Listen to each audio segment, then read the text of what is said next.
हरिओम ओम आनंदमय ओम शांतिमय ओम ज्ञानमय। आप सभी दर्शकों का हमारे चैनल पर स्वागत है। आज हम लोग बीएड के पर्यावरण शिक्षा वाले पेपर के अंतर्गत जल प्रदूषण को रोकने का क्या उपाय है, खास तौर से इसमें हम दो उपाय का अध्ययन करेंगे, एक व्यक्तिगत और दूसरा सार्वजनिक दृष्टिकोण से। यानी जल प्रदूषण से जो गंभीर उत्पन्न होने वाले जो खतरे हैं उनको किस प्रकार से रोका जा सकता है, उसको हम लोग विशेष रूप से इसमें चर्चा करेंगे। वास्तव में जल प्रदूषण इसलिए भी रोकना आवश्यक है या इसे कम करने का सतत हमें प्रयास करते रहना चाहिए। जो प्रकृति के तत्वों में एक महत्वपूर्ण तत्व है जिससे संबंधित जीवों का भी संतुलन या सामान्य दिनचर्या या जीवों की उत्पत्ति और विनाश वाले क्रम में जल का अपना एक महत्वपूर्ण योगदान होता है। कुल मिला के अगर हम बात करें तो प्रकृति के अंतर्गत जो जल तत्व है वह जल तत्व जीवों की उत्पत्ति का और परिसंचरण तंत्र का बड़ा महत्वपूर्ण आधार भी है, साधन भी है और इसकी आवश्यकता भी होती रहती है। खास तौर से अगर हम देखें तो जल प्रदूषण में यानी जल का जो मौलिक स्वरूप है, जिसमें रंगहीन, गंधहीन, स्वादहीन जो इसकी मौलिक स्वरूप है, इसमें जब किसी प्रकार की विकृति उत्पन्न होती है तो वह जल प्रदूषण कहलाता है। और इसी जल प्रदूषण को हम कैसे कौन कौन से व्यक्तिगत प्रयासों के द्वारा हमें रोकने का प्रयास करना चाहिए और कौन कौन से हम सार्वजनिक या सामूहिक रूप से प्रयास करें, तब हम इसे रोक सकते हैं या इसे प्रदूषित होने से बचा सकते हैं। तो आइए इसको हम लोग देखते हैं। पहला है, इसमें हम लोग देखेंगे जल प्रदूषण को रोकने का जो व्यक्तिगत उपाय, पहले इसको देखते हैं। अगर हम व्यक्तिगत रूप से पर्सनल क्या कर सकते हैं जल प्रदूषण को रोकने का, पहला है पेयजल की सुरक्षा। वास्तव में हमारे घर में भी जो कुछ भी बर्तनों में जो भी हम पेयजल, जहाँ पीने का पानी हम रखते हैं, उसे हम ढक के रखें। अगर आप ढक के रखते हैं तो निश्चित रूप से उसमें जो अन्य बैक्टीरिया या मौसम परिवर्तन होते समय जो अन्य बैक्टीरिया उसमें गिर जाते हैं या उसमें अन्य बैक्टीरिया किसी तरह से पड़ जाते हैं, या मक्खियों के माध्यम से या मच्छरों के माध्यम से, जिससे हमें पेट संबंधी या डायरिया संबंधी कोई समस्या उत्पन्न होती है, बीमारियां उत्पन्न होती हैं, तो उसे हम रोक सकते हैं। तो फिलहाल में जो पेयजल है जिसमें हम अपना पीने का पानी रखते हैं उसे ढक कर रखें।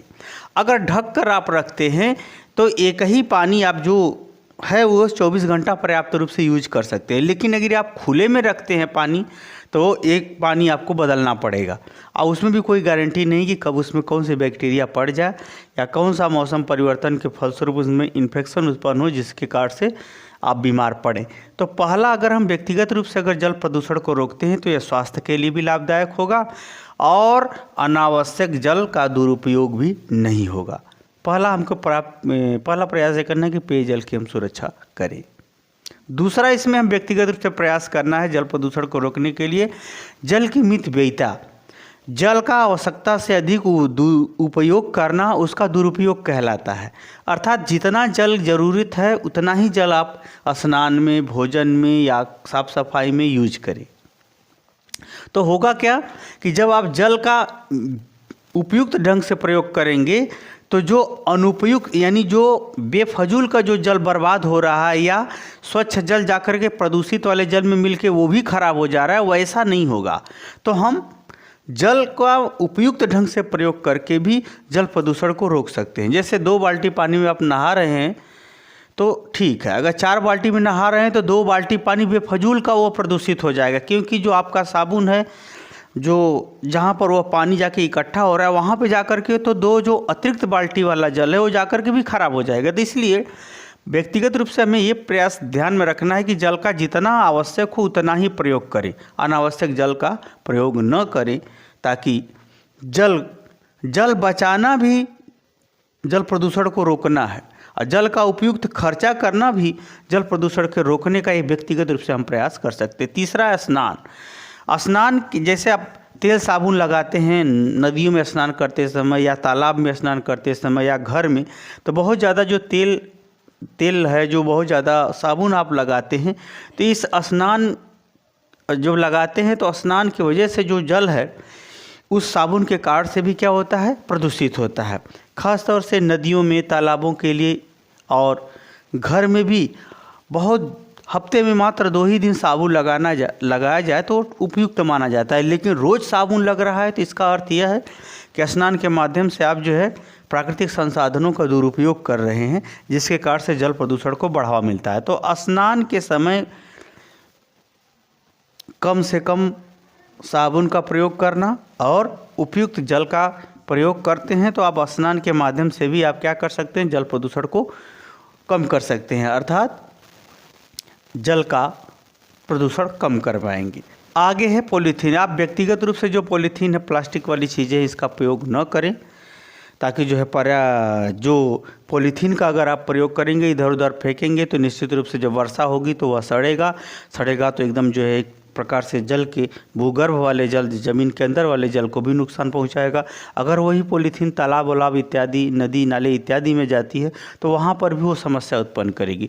तो पॉलीथीन और प्लास्टिक वाली चीज़ों के प्रयोग से बच जाएंगे तो निश्चित रूप से आप व्यक्तिगत रूप से जल प्रदूषण को रोक सकते हैं या कम कर सकते हैं। अगला है कीटनाशक का प्रयोग न करना। जैसे आप व्यक्तिगत रूप से जो खेती किसानी में है या DDT इत्यादि बहुत सारी कीटनाशक दवाइयाँ आती हैं, जिसका अगर आप व्यक्तिगत रूप से अगर इसका प्रयोग नहीं करते हैं या अपने खेती के में नहीं प्रयोग करते हैं तो निश्चित रूप से आप स्वास्थ्य को बढ़ावा देंगे। और जो DDT खतरनाक कीटनाशक दवाइयाँ, उसके तो छिड़काव का अगर कोई जानवर दूसरा खा भी लेता है तो मर जाता है। बड़ी खतरे की दवा होती है वो।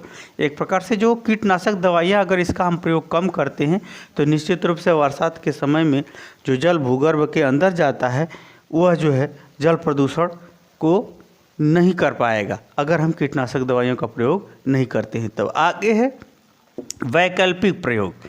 वैकल्पिक प्रयोग का तात्पर्य है कि जो भी हम जल अपने जीवन में प्रयोग में लाते हैं, जैसे आप कपड़ा धुल रहे हैं, कपड़ा धुलने के बाद जो पानी बच गया या तो आप गिरा देते हैं, लेकिन अगर उसका वैकल्पिक प्रयोग करके उसका फर्श धो लिया जाए या कोई अन्य साफ सफाई कर ली जाए तो वह वैकल्पिक प्रयोग कहा जाता है। तो व्यक्तिगत रूप से जो जल है उसका हमको वैकल्पिक अगर हम प्रयोग करेंगे तो जो अतिरिक्त जल प्रदूषित होने वाला है या उसका प्रयोग होने वाला है वह नहीं हो पाएगा। तो एक प्रकार से वैकल्पिक प्रयोग के माध्यम से भी हम क्या कर सकते हैं, जो है जल प्रदूषण को कम कर सकते हैं, जल प्रदूषित होने से हम बचा सकते हैं। जैसे कपड़ा का जल है वो फर्श धो लेना या बाथरूम साफ कर लेना। तो एक प्रकार से अगर हम जल का व्यक्तिगत से वैकल्पिक प्रयोग करते हैं तो जल प्रदूषण को हम कम कर सकते हैं। अगला है अपशिष्ट प्रबंधन। जो घर का कूड़ा करकट निकलता है, गंदगी जो निकलती है, उसको भी हमें ऐसे जगह ले जा कर के डालना चाहिए जहाँ पर वो खाद बन जाए, न कि ऐसे जगह डाल देना चाहिए, बहते हुए नाले में नहीं फेंक देना चाहिए या एकाएक जो है उसे नदियों में या बहते हुए वर्षा के जलों में उसको नहीं फेंक देना चाहिए, ताकि जो है वह जा कर के और जल प्रदूषण को बढ़ावा दे। क्योंकि जब ज़्यादा दिन में सड़ेगा, ज़्यादा दिन में अपघटित होगा, ज़्यादा दिन में वह तत्वों में टूटेगा, तब तक वह जल प्रदूषण को बढ़ावा देगा। तो अपशिष्ट यानी घर के जो कूड़ा करकट हैं, जो सब्जियों के छिलके इत्यादि हैं, जो अनाजों से निकलने वाले अन्य चीज़ें हैं जिसका हम लोग जो है प्रयोग का नहीं रहता है, अगर उसे हम व्यवस्थित रूप से अगर हम उसका प्रयोग करें, या छिलके हैं, फलों के छिले हैं तो जानवरों को खिला दें, या घर से अपशिष्ट निकलने वाले पदार्थों का ऐसे ढंग से हम व्यवस्था करें कि उसका कोई अन्य चीज़ों में या अन्य जीव जंतुओं के लिए या खाद के लिए उसका प्रयोग आराम से किया जा सके, तो इससे भी हम क्या कर सकते हैं, जल प्रदूषण को कम कर सकते हैं। क्योंकि जब वो सड़ेगा, पानी के संपर्क में आएगा तो पानी भी खराब करेगा, सड़ेगा, अपघटित होगा, तब न जा कर के जो है वो अपने तत्वों में विलीन हो पाएगा। ऐसी परिस्थिति में अगर हम वैकल्पिक प्रयोग कर देते हैं या अन्य जीव जंतुओं को उसको खिला देते हैं या उसको खाद वाली जगह पे डाल देते हैं तो निश्चित रूप से वो खाद बन जाता है और या उसका कोई अन्य उपयोग हो जाता है, तो वह भी जो है जल प्रदूषण को रोकने का काम करता है। क्योंकि उसका जो है स्वरूप जो है एक व्यवस्थित रूप से हो जाता है, जो दोबारा उपयोग करने पर हमें किसी प्रकार की हानि नहीं होती है। तो अपशिष्ट पदार्थों का प्रबंधन करना भी जल के संपर्क से बचाना होता है, जिससे हम जल प्रदूषण को रोक सकते हैं। आगे हम चलते हैं, सार्वजनिक रूप से अगर हम क्या प्रयास करें या सरकार द्वारा या लोगों द्वारा कौन सा प्रयास किया जाए तो जो है जल प्रदूषण को रोक सकते हैं। अगर हम देखें, पहला सिंचाई। जो शहरों से नाले आते हैं, जो शहर की काफ़ी मलमूत्र, केमिकल इत्यादि अनेक प्रकार की जो गंदगियाँ आती हैं, उसका अगर हम उस जल से हम सिंचाई कर दें तो निश्चित रूप से जो है जल प्रदूषण को कम किया जा सकता है, क्योंकि वह नदी में नहीं मिलेगा वह जल। लेकिन इस बात का ध्यान रखना है कि जब खेत खाली रहे तब फसलों में अगर आप सिंचाई करते हैं तो केमिकल होने के कारण से, उसमें अनेक प्रकार का तेल होने के कारण से, अनेक प्रकार के अपशिष्ट पदार्थ होने के कारण से फसलों में रोग लगने लगते हैं, खेती करना दूभर हो जाता है। हाँ, ये सिंचाई का काम किया जा सकता है जब उसमें कोई जो है उसमें कोई फसल न लगाई गई हो। कुछ दिन उसे सिंचाई करके फिर उसके बाद उसको रोक दिया जाए, फिर उसके बाद जोताई वोताई करके फिर फसलों की खेती हो, क्योंकि शुद्ध जल पौधों को भी आवश्यक होती है। अगर हम लगातार सिंचाई कर देंगे तो बहुत विषैला जो है एक प्रकार से खेती हो जाएगी, किसान भी अनेक प्रकार के रोगों से ग्रसित हो जाते हैं। इसलिए सिंचाई में इसका प्रयोग करना चाहिए, लेकिन उपयुक्त ढंग से। किसी भी अगर बराबर वही आप केमिकल वाला ही पानी यूज करेंगे तो फसलों का वह स्वरूप नहीं बन पाएगा, क्योंकि शहर के जो नाले होते हैं उसमें मल मूत्र के अलावा बहुत सारी केमिकल की चीज़ें, अनेक सारी तेल से अपशिष्ट पदार्थ, कई रूपों में अपशिष्ट पदार्थ उसमें मिले होते हैं जो नुकसानदेह होते हैं। फिर भी सिंचाई का कार्य करना चाहिए। अगला है दूसरा परिशोधन। सरकार को जगह जगह पे चाहिए कि संयंत्र लगाए ताकि शहर से निकलने वाले वे सब जलों को परिशुद्ध करे, उसमें सुधार करे, फिर जा कर के वह नदियों में मिलाए या फिर सिंचाई के लिए भेजे।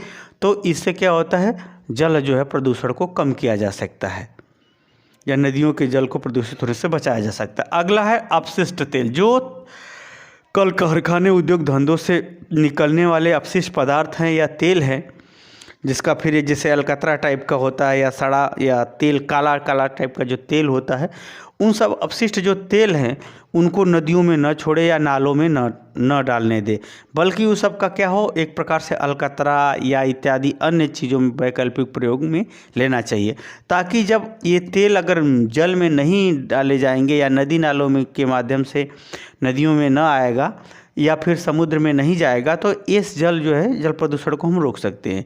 लेकिन अब रह गई बात कि बहुत से ऐसे भी कल कारखाने होते हैं जिसमें बहुत ज़्यादा जो है अपशिष्ट पदार्थ तेल के रूप में निकलते हैं, तो ऐसे कारखानों को बंद कर देना चाहिए।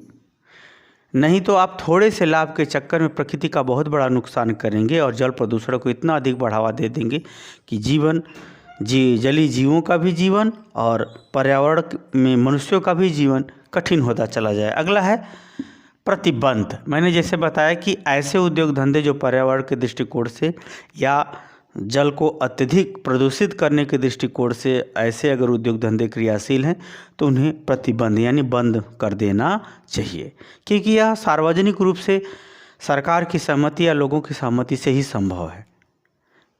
तो ये कर देने पर भी जल प्रदूषण क्या होता है, रुक जाता है। अगला है वैकल्पिक। मैंने प्रयोग बताया, जैसे शुगर फैक्ट्री है तो उसका वैकल्पिक प्रयोग में जो होता है गन्ने का जो रस होता है, उसके बाद उसमें शराब, चीनी, कई जो है वैकल्पिक उपयोग उसमें किए जाते हैं। तो ऐसे जो अपशिष्ट पदार्थ निकलने वाले विभिन्न कारखानों में उनके वैकल्पिक प्रयोग को भी बढ़ावा देना चाहिए। तो वैकल्पिक प्रयोग को अगर आप बढ़ावा देते हैं तो निश्चित रूप से जो अपशिष्ट पदार्थ नालों के माध्यम से, नदियों के माध्यम से समुद्र में जाते हैं, वो सब कम हो जाएंगे। जैसे मैंने कहा, फल का छिलका है, वह छिलका का अगर पशुओं को खिला दिया जाए तो कोई प्रदूषण नहीं होगा, नहीं तो वायु प्रदूषण भी होगा। वर्षा होने पर जल प्रदूषण भी का भी कारण बन जाता है। तो अगर इसी तरह से अगर हम देखें तो जो वैकल्पिक प्रयोग है उनको भी बढ़ावा देना चाहिए। वैकल्पिक प्रयोग को भी क्या करना चाहिए, बढ़ावा देना चाहिए। तो जिससे हम क्या कर सकते हैं, जल प्रदूषण को रोक सकते हैं। आगे हम बात करें कृषि रसायन। कृषि में जो कीटनाशक दवाइयाँ हैं, खाद हैं, इनके प्रयोग को भी कम करना चाहिए। हमें जैविक कृषि को बढ़ावा देना चाहिए। जैविक कृषि को अगर हम बढ़ावा देते हैं तो निश्चित रूप से जल प्रदूषण भी कम होगा, यानी सिंचाई करने से जल प्रदूषण कम होगा, वर्षा होने से जल प्रदूषण कम होगा, स्वस्थ फसल होगी, लोग निरोगित रहेंगे, विभिन्न प्रकार की असाध्य बीमारियां नहीं होंगी। तो एक प्रकार से कृषि रसायन के प्रयोग को कम करने पर भी जल प्रदूषण कम होगा। आगे है सरकारी उपबंध। सरकार को भी क्या करना चाहिए, इसके संदर्भ में प्रावधान करना चाहिए, क्योंकि वास्तव में पैसा कमाए या न कमाए व्यक्ति, या गरीब हो या अमीर, सबको एक प्रकार से प्रसन्नचित्त, सुखी और संपन्न जीवन चाहिए। पैसा सब कुछ दे सकता है लेकिन खुशी बाजार से नहीं खरीद सकता। आपका जो है सम्मान नहीं खरीद सकता पैसा। तो कुल मिला के अगर हम बात करें तो सरकार ऐसी व्यवस्था करे, ऐसा प्रावधान करे संवैधानिक रूप से जो मानव कल्याण के दृष्टिकोण से जल का संरक्षण, जल का सदुपयोग और जल प्रदूषण को रोकने के संदर्भ में विशेष रूप से सबके लिए उपयुक्त और आवश्यक हो। तो ऐसी व्यवस्था करें, तब भी हम क्या कर सकते हैं, जल प्रदूषण को रोक सकते हैं। जल में आप जगह जगह जो देखते हैं काई, शैवाल और कवक जो टाइप का जो जल के ऊपर काई की नुमा बनी रहती है, या नीचे देखें तो शैवाल टाइप की बनी रहती है। तो जल में जो कवक और शैवाल टाइप के होते हैं जो ऊपर ऊपर रहते हैं, उनके वजह से भी जल प्रदूषण बहुत तेज़ी से फैलता है। उसमें अनेक हानिकारक जीवाणु विषाणु जन्म लेते हैं। तो जो शैवाल और कवक है, इनके भी हटाव के लिए या तालाबों में जो ऐसी स्थिति उत्पन्न होती है उसके साफ सफाई के माध्यम से शैवाल और कवक को भी दूर करना चाहिए ताकि जल प्रदूषण न हो। अगर जल प्रदूषण तालाबों में या अन्य जगहों स्थिर जल में अगर होगा शैवाल और कवक की वजह से, तो निश्चित रूप से जब जल का रिसाव नीचे जाएगा तो निश्चित रूप से जल नीचे का भी जल प्रदूषित करेगा, जो पीने योग्य नहीं रह जाएगा। तो शैवाल और कवक से भी जल की रक्षा हमें करनी चाहिए। स्वच्छता का प्रबंधन का तात्पर्य यह है कि जैसे तालाब है, कुआं है, बावड़ी है और नदियां हैं, ये सब की भी स्वच्छता संबंधी कार्यक्रम हमेशा चलाते रहना चाहिए। साफ़ सफाई का हमेशा ध्यान रखते रहना चाहिए ताकि जो है जल प्रदूषित न हो। खासतौर से प्लास्टिक, केमिकल वाली चीज़ों को प्रत्यक्ष या अप्रत्यक्ष रूप से ये सबको रोकना चाहिए, साफ सफाई करनी चाहिए। तो ये भी जल प्रदूषण को हम कम कर सकते हैं। अगला है मृतक जीव जो होते हैं, जो जीव जंतु मर जाते हैं, उनको नदी में नहीं बहाना चाहिए या तालाब में नहीं बहाना चाहिए, बल्कि उनको गाड़ देना चाहिए ज़मीन के अंदर। तो जो मृतक जीव जंतु अगर हम नदियों में नहीं फेंकेंगे तो निश्चित रूप से जल प्रदूषण कम होगा। इनका जला दिया जाए या गाड़ दिया जाए तो ज़्यादा अच्छा होता है। तो ये सब भी कार्य सार्वजनिक रूप से सरकार द्वारा किया जाना चाहिए या ऐसा कठोर नियम बनाना चाहिए। आगे हम बात करें इसमें, जैसे आदमी जो जलाए जाते हैं, अगर वो राख के रूप में होते हैं तो राख भी बहा दी जाती है। अगर वही इलेक्ट्रिक वाले में जलाए जाएँ तो निश्चित रूप से ये जो है प्रदूषण नहीं होगा। आगे हम बात करें जलीय जीवों का संरक्षण, जो मछलियाँ हैं, कछुए हैं, इन सबको भी संरक्षण प्रदान करना चाहिए। नदियों में ये सब क्या करते हैं, जल प्रदूषण को कम करने का काम करते हैं, जल की गंदगी को खा लेते हैं। लेकिन अगर मछलियाँ, जीव जंतु जो जलीय जीव जंतु हैं, अगर उनका जो है आहार बना या फिर उसे संरक्षण प्रदान नहीं किया गया तो जल प्रदूषण को और बढ़ावा मिलता है। तो जलीय जीवों को अगर हम सुरक्षा प्रदान करते हैं वैधानिक रूप से तो निश्चित रूप से जल प्रदूषण को हम कम कर सकते हैं। आगे हम बात करें प्रचार प्रसार, तो जल प्रदूषण को रोकने का सबसे बड़ा और व्यवहारिक, आवश्यक एवं उपयोगी तौर तरीका प्रचार प्रसार है। इसके विषय में जानकारी देना, इलेक्ट्रॉनिक मीडिया के माध्यम से, खिलाड़ियों के माध्यम से, प्रिंट मीडिया के माध्यम से, नेताओं के माध्यम से, शिक्षा के माध्यम से, रैलियों के माध्यम से इत्यादि के माध्यम से अगर हम प्रचार प्रसार करें, इसके तौर तरीके का, व्यक्तिगत और सार्वजनिक उपयोगिताओं का, आवश्यकताओं का, सरकार के दायित्व और आवश्यक जागरूकता के संदर्भ में अगर हम इसका प्रचार प्रसार करें, बातों को बताएं, समझाएं, क्योंकि जल ही जीवन है। जल जहाँ जितना ही सुरक्षित, व्यवस्थित, पवित्र है, उतना ही समाज भी अच्छा है। क्योंकि जल का संबंध, कहावत है कि जैसा खाए अन्न वैसा होए मन, जैसा पिए पानी वैसा होए बानी, यानी जैसा जल वैसी भाषा वैसा व्यवहार भी होता रहता है। तो कुल मिला के अगर हम बात करें तो जल के प्रदूषण को रोकने के संदर्भ में जितनी भी जानकारी का हम प्रचार प्रसार करें तो निश्चित रूप से जल प्रदूषण को हम लोग रोक सकते हैं। तो मुझे उम्मीद है कि व्यक्तिगत और सार्वजनिक रूप से जल प्रदूषण को किस प्रकार से कम किया जा सकता है, व्यक्तिगत रूप से कौन सा प्रयास करें, सार्वजनिक रूप से किसके प्रकार प्रयास किया जाए ताकि जल प्रदूषण को कम किया जा सकता है। तो इसे आप समझ गए होंगे, समझ गए तो कमेंट बॉक्स में जरूर बताइए। साथ ही मेरे चैनल को लाइक शेयर सब्सक्राइब भी कीजिए। हरिओम।